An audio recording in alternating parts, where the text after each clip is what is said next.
Hey guys, Level Cap here, and today we're going to be talking about the latest patch in Battlefield 4. This is probably one of the biggest updates to the game thus far, and it's made some of the best improvements in my opinion since the launch of Battlefield 4. It's been long awaited and much needed. Now, aside from stability improvements and performance improvements, there has been a lot of tweaking going on. They haven't really specifically mentioned what has been done to the netcode, but I can say that it feels a little bit smoother. Things feel a little bit more responsive, which is a good step in the right direction. Certainly we're not there yet with Battlefield 4. I'm very grateful for the devs for making this patch and making these big steps in the right direction, but I'm still experiencing a lot of things that end up being quite aggravating and quite buggy, such as the one-hit kill phenomenon. The one that's been in the game since launch. I think this is sort of a multi-part bug, but I'm still experiencing instances where I'll run into a guy that has an automatic weapon. I won't see him shoot the gun, I won't hear the bullet sounds of the gun or hear the firing sounds of the weapon, and I will go from 100% health to 0% health. I'll watch it back in footage, and there's no evidence of him firing at all, and I will just die instantly. This happens a lot, and it's still unfortunate that this is in the game. Hopefully this is on the list of next fixes coming in the next patch. Here's an example of this bug.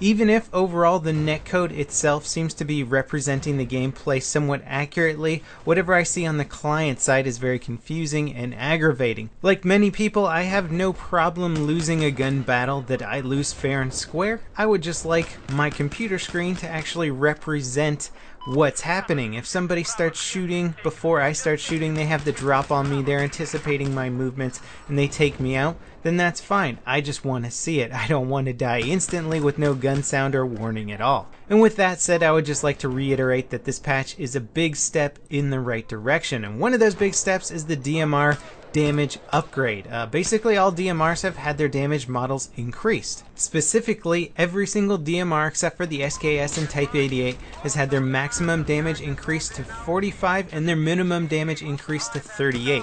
This means that you're never going to have to four-shot anybody with a DMR ever again. No matter what range you engage them at, you're going to kill them in at least 3 shots. In fact, body shots at all ranges are going to take 3 shots with every single DMR.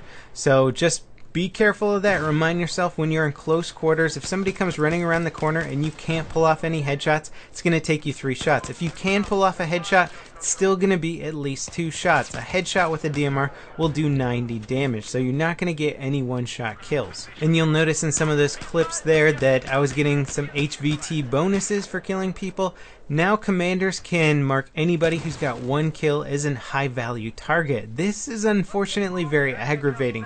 There's a lot of instances where I was getting marked as HVT, and I was trying to flank around in the forest, flank around the back of the map, sneak up behind people, and the commanders were just like, hey, here's a guy in the forest, and I was trying to figure out why like everybody on their team was just running at me all of a sudden when I was especially being very stealthy, and then I started getting the HVT bonuses, and I'm like, oh, so much for that covert operation. I'm pretty much a dead man. So just beware of that. When you start getting those HVT bonuses, you've been marked as an HVT, and all it takes is you killing 1 person to become eligible. Coming back to the DMR upgrade, they've also become more accurate, so we can now fire secondary shots, follow-up shots, and hit our targets much easier. This makes the DMRs perform like the way we all kind of wanted them to perform, and they're actually fun to use now. I'm not going to say that they're good because frankly I can't see it. They're not that great of weapons. They're fun to use in medium to longish range engagements, but I will still say that most assault rifles out there can kind of outdamage these,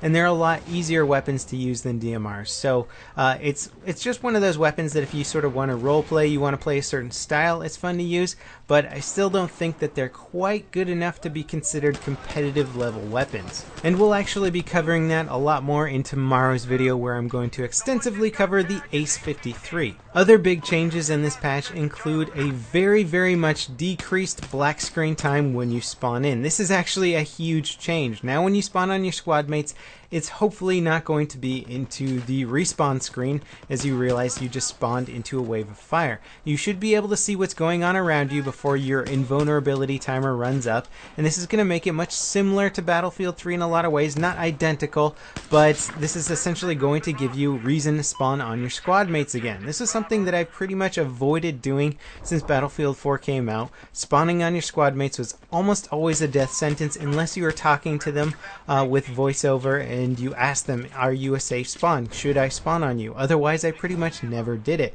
Now you can do that again because you have a greater chance of surviving. A welcome addition to the game is the inclusion of a headshot indicator. When you have been killed, it will tell you if you were killed by a headshot or not. The only problem with this is that I found a few wonky little bugs, like once I got out of a helicopter, it ran me over and it said the helicopter headshotted me. So there are a few little tweaks, but overall it's nice to see that that's in the game. There have been a number of other user interface updates. One of them has been triangle. So the little red Doritos that you see on your enemies when they're spotted now shrink in size the further away your enemy is. This is great because it lets you know just how far away your enemy is, especially when you're not in line of sight of them. So if you ever remember coming around a corner expecting to surprise somebody and find out that they're like 400 meters away, this shouldn't happen anymore. The only unfortunate side of this is that it wasn't also applied to friendly markers. The little blue triangles that you see over your friendlies' heads don't seem to shrink with distance, and this is kind of annoying because I find that most of the times when I mistake an enemy for a friendly, it's because a friendly is super far behind that enemy and his triangle is just popping up over him. So it would be nice to see friendly Doritos also shrinking. You'll notice in these clips here that there's a giant bar of orange text that seems to appear in the middle of the screen whenever admin chat or admin notifications are activated. This, I guess in practice, might have seemed like a good idea, but it's already become spammed and extremely annoying.